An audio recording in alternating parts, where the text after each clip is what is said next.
ပထမဆုချက်3သိန်းရတော့ဘူးတော့မှာပါပထမဆုချက်3သိန်းပါခင်ဗျပ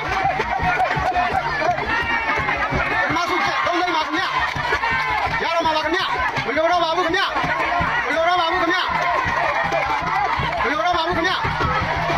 မလိုတော့ပါဘူးခင်ဗျရောက်တော့မှာပါခင်ဗျရောက်တော့မှာပါနှစ်နှစ်လောက်ပဲလိုရတော့တယ်ခင်ဗျ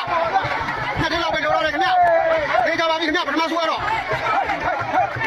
ပထမဆုဒေကြတော့ပါပဲခင်ဗျကြည့်ကြပါဦးဗျာဝိုင်းအားပေးကြ